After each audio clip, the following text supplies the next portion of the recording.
ಹಿಂದಿನ ಒಂದು ನಮ್ಮ ಅನುಭವದ ಮೇಲೆ ವಿದ್ಯಾರ್ಥಿಗಳ ಹಿತದೃಷ್ಟಿಯಿಂದ ಕೆಲವು ಬದಲಾವಣೆಗಳನ್ನ ನಾವು ಮಾಡಿದೀವಿ ಈ ಚಾಯ್ಸಿಗೆ ಸಂಬಂಧಪಟ್ಟಂತೆ. ಏನ್ ಆಗ್ತಿತ್ತು ಏನ್ ಮಾಡ್ತಿತ್ತು ಅಂತ ಸಂಕ್ಷಿಪ್ತವಾಗಿ ಹೇಳೋದಾದ್ರೆ, ಕೆಲವು ವಿದ್ಯಾರ್ಥಿಗಳು ಏನ್ ಮಾಡ್ತೀರಾ, ಚಾಯ್ಸ್ 2 ಹಾಕ್ಬಿಡ್ತೀರಾ, ಲಾಕ್ ಆಗ್ಬಿಡುತ್ತೆ. ಆಮೇಲೆ ಮನೆ ಹತ್ರ ಫ್ರೆಂಡ್ಸ್ ಹತ್ರ ಮಾತಾಡುವಾಗ ಇಲ್ಲ ಇಲ್ಲ ಅದು ಚೆನ್ನಾಗಿದೆ ಕಾಲೇಜು, ಚಾಯ್ಸ್ 1 ಹಾಕೋಗಿ ಅಡ್ಮಿಷನ್ ಆಗ್ಬೇಕು ಅಂತ ಆಗಲ್ಲ. ಸಬ್ಮಿಟ್ ಮಾಡಿದ್ಮೇಲೆ ಚಾಯ್ಸ್ 3 ಹಾಕ್ತೀರಾ, ಆಮೇಲೆ ಯಾರೋ ಹೇಳ್ತಾರೆ ಅದು ಯಾಕೆ ಚಾಯ್ಸ್ 3 ಹಾಕಿದೆ, ಆ ಕಾಲೇಜ್ ಚೆನ್ನಾಗಿತ್ತು, ನೀನು ಹೋಲ್ಡ್ ಮಾಡಿ ಹೋಗ್ಬೇಕಾಗಿತ್ತು, ನೀನ್ ಚಾಯ್ಸ್ 2 ಹಾಕ್ಬೇಕಾಗಿತ್ತು ಅಂತ ಸಬ್ಮಿಟ್ ಮಾಡಿದ್ರೆ ಆಗಲ್ಲ. ಚಾಯ್ಸ್ 4 ಹಾಕಿ ಎಕ್ಸಿಟ್ ಆಗಿರ್ತೀರಾ, ಆಮೇಲೆ ಮನ್ಸ್ ಚೇಂಜ್ ಆಗುತ್ತೆ, ಇಲ್ಲ ನಾನು ಕೌನ್ಸಿಲಿಂಗ್ ಅಲ್ಲಿ ಭಾಗವಹಿಸ್ಬೇಕು, ಚಾಯ್ಸ್ 3ನೋ 2ನೋ ಹಾಕ್ಬೇಕು ಅಂತ ಅನ್ಸುತ್ತೆ. ಇದಕ್ಕೆ ಅವಕಾಶಗಳು ಇರ್ಲಿಲ್ಲ. ಏನಾಗ್ತಿತ್ತು, ಒಂದ್ಸರಿ ಲಾಕ್ ಹಾಕ್ತಿದ್ದಂಗೆನೆ ಪ್ರತಿ ದಿವಸ 500ರಿಂದ 1000 ವಿದ್ಯಾರ್ಥಿಗಳಿಗೆ ಬರ್ಲಿಕ್ಕೆ ಶುರು ಮಾಡ್ತಿದ್ರಿ. ನಮ್ದು ಸಿಸ್ಟಮೇ ಆ ರೀತಿ ಇರ್ಲಿಲ್ಲ.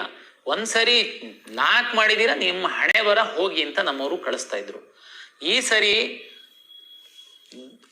ಚಾಯ್ಸ್ 1 ಹಾಕಿ, ಇವತ್ತು ಚಾಯ್ಸ್ 1 ಹಾಕ್ತೀರಾ, ಚಲನ್ ಡೌನ್ಲೋಡ್ ಮಾಡ್ತೀರಾ, ದುಡ್ಡು ಇನ್ನೂ ಕಟ್ಟಿಲ್ಲ, ಮನ್ಸ್ ಚೇಂಜ್ ಆಗುತ್ತೆ ನಿಮ್ದು. ಮತ್ತೆ ಲಾಗಿನ್ ಆಗಿ ಚಾಯ್ಸ್ 2 ಹಾಕಿ, ಚಾಯ್ಸ್ 2 ಹಾಕಿದೀರಾ, ಮನೇಲಿ ಇದ್ದೀರಾ. 2 ದಿನ ಆದ್ಮೇಲೆ ನಿಮ್ ಮನೇಲಿ ಹೇಳ್ತಾರೆ ಇಲ್ಲ ನೀನ್ ಕಾಲೇಜಿಗೆ ಹೋಗಿ ಅಡ್ಮಿಷನ್ ಆಗ್ಬಿಡು, ಅದೇ ಚೆನ್ನಾಗಿದೆಯಂತೆ ಅಂತ. ಆದ್ರೆ ಚಾಯ್ಸ್ 2 ಹಾಕ್ಬಿಟ್ಟಿದ್ದೀರಾ, ನಾನು ಹೋಲ್ಡ್ ಮಾಡಿ ನಾನು ನೆಕ್ಸ್ಟ್ ರೌಂಡಿಗೆ ಬರ್ತೀನಿ ಅಂತ ಹಾಕಿದೀರಾ. ಬಟ್ 2 ದಿನ ಆದ್ಮೇಲೆ ನಿಮ್ ಮನ್ಸ್ ಚೇಂಜ್ ಆಗುತ್ತೆ, ಇಲ್ಲ ನಾನು ಚಾಯ್ಸ್ 1 ಹಾಕಿ ಕಾಲೇಜಿಗೆ ಹೋಗ್ತೀನಿ ಅಂತ. ಮತ್ತೆ ಲಾಗಿನ್ ಆಗಿ ಚಾಯ್ಸ್ 1 ಹಾಕಿ ದುಡ್ಡು ಕಟ್ಟಿ ಕಾಲೇಜಿಗೆ ಹೋಗಿ, ಚಾಯ್ಸ್ 4 ಹಾಕಿ ಹೊರಗಡೆ ಹೋಗ್ತೀರಾ, ಇಲ್ಲ ಕೌನ್ಸಿಲಿಂಗ್ ಅಲ್ಲಿ ಮುಂದುವರಿಬೇಕು ಅಂತ ಇಷ್ಟಪಡ್ತೀರಾ.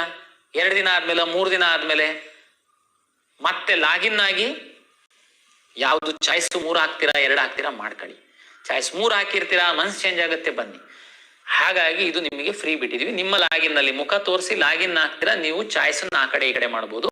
ಇದರಲ್ಲಿ ಒಂದು ಕಂಡೀಷನ್ ಏನಂದ್ರೆ, ನಮ್ಮ ಕೊನೆ ದಿನ ಏನಿದೆ 24ನೇ ತಾರೀಕು 5:30, ಅದ್ರೊಳಗಡೆ ನೀವೇನಾದ್ರೂ ಮನ್ಸ್ ಚೇಂಜ್ ಆದ್ರೆ 24ನೇ ತಾರೀಕು ನಮ್ದು ಫಸ್ಟ್ ರೌಂಡ್ ಇಂದ ಅಡ್ಮಿಷನ್ ಲಾಸ್ಟ್ ಆದ್ಮೇಲೆ ನಿಮ್ ಮನ್ಸ್ ಚೇಂಜ್ ಆದ್ರೆ ನಾವು ನಿಮಗೆ ಹೆಲ್ಪ್ ಮಾಡೋದಕ್ಕಾಗಲ್ಲ.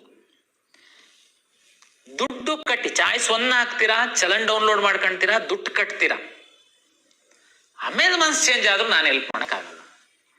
ಚಾಯ್ಸ್ 1 ಹಾಕ್ತೀರಾ, ದುಡ್ಡು ಕಟ್ತೀರಾ, ಕಾಲೇಜಿಗೆ ಹೋಗಿ ಅಡ್ಮಿಷನ್ ಹಾಕ್ತೀರಾ, ಆಮೇಲೆ ನಿಮ್ ಮನ್ಸ್ ಚೇಂಜ್ ಆದ್ರೆ ನೀವು KEಗೆ ಬರ್ಬೇಕು, ಅಧಿಕೃತವಾಗಿ ಫೈನ್ ಕಟ್ಟಬೇಕು, ಸೀಟ್ ಕ್ಯಾನ್ಸಲೇಷನ್ ಮಾಡ್ಕೊಳ್ಬೇಕು. ಇದು ಎಲ್ಲ ಪ್ರೊಸೀಜರ್ ನಮ್ಮ ಬ್ರೋಷರ್ ಇದೆ, ದಯಮಾಡಿ ಓದಿ. ಇವರಿಗೆ ಮಾತ್ರ ನಾನು ಅನುಕೂಲ ಮಾಡ್ಕೊಟ್ಟಿದ್ದೀನಿ. ಅಂದ್ರೆ ನೀವು ಪದೇ ಪದೇ ನಮ್ಮ KE ಕಚೇರಿ ತನಕ ಬರಬೇಕು, ಅದು ಎಲ್ಲ ಅಲಿಬೇಕು, ಅರ್ಜಿ ಕೊಡ್ಬೇಕು, ಅದು ಎಲ್ಲ ಆಗ್ಬಾರ್ದು ಸಮಸ್ಯೆ ಅಂತ ನಾವು ಇದು ಮಾಡಿದೀವಿ. ನೀವು ಏನೇ ಡಿಸಿಷನ್ ತಗೊಳ್ಳುವಾಗ ಮತ್ತೆ ಮಾಡೋದಲ್ಲ, ಬಹಳ ವಿಚಾರ ಮಾಡಿ ನೀವು ಡಿಸಿಷನ್ ತಗೊಳ್ಳಿ. ಅಕಸ್ಮಾತ್ ಆದ್ರೂ ಕೆಲವೊಮ್ಮೆ ತಪ್ಪಾಗ್ತವೆ, ಹಂಗಾಗಿ ಲಾಸ್ಟ್ ಡೇಟ್ ತನಕ ನೀವು ಸರಿ ಮಾಡ್ಕೊಳ್ಳೋದಕ್ಕೆ ನಿಮ್ ಲಾಗಿನ್ ಒಳಗಡೆ ಹೋಗಿ ನಾವು ಅವಕಾಶ ಕೊಟ್ಟಿದೀವಿ. ದಯಮಾಡಿ ಸೈಬರ್ ಸೆಂಟರ್ ಅವರಿಗೆ ನಿಮ್ಮ ಎಲ್ಲ ಅಸ್ತ್ರ ಕೊಟ್ಬಿಟ್ಟು ಚಾಯ್ಸ್ ಹಾಕಕ್ಕೆ ಬಿಡಕ್ ಹೋಗ್ಬೇಡಿ. ನೀವು ಸೈಬರ್ ಸೆಂಟರ್ ಬಳಕೆ ಮಾಡ್ಕೊಳ್ಳಿ. ನೀವು ಅವ್ರ ಜೊತೆ ಕುತ್ಕೊಂಡು ನಿಮ್ಮ ಮುಖ ತೋರಿಸಿ ಲಾಗಿನ್ ಓಪನ್ ಆಗಿ ಪೂರ್ತಿ ನಿಮ್ಮ ಪ್ರಕ್ರಿಯೆನ ಮುಗಿಸಿ ಲಾಗೌಟ್ ಆಗಿ ಹೊರಗಡೆ ಬನ್ನಿ. ನೀವು ಹೋಗ್ಬಿಟ್ಟು ಮುಖ ತೋರಿಸಿ ಲಾಗಿನ್ ಓಪನ್ ಮಾಡಿ ನೀನು ಚಾಯ್ಸ್ 1 ಹಾಕು 2 ಹಾಕು ಏನಾದ್ರು ಹೇಳಿ ಹೋಗೋದು ಬೇಡ. ದಯಮಾಡಿ ಅದನ್ನ ತಾವು ಜೊತೆಲಿ ಇದ್ದು ಮಾಡಿ, ಸುಮ್ನೆ ಅದು ಮಿಸ್ಯೂಸ್ ಆಗುತ್ತೆ, ನಂತರ ನೀವು ಬಲಿಪಶುಗಳಾಗ್ತೀರಾ. ಹಾಗಾಗಿ ಇದು ಫಸ್ಟ್ ರೌಂಡ್ ಇದೆ, ನಂದು ವಿನಂತಿ.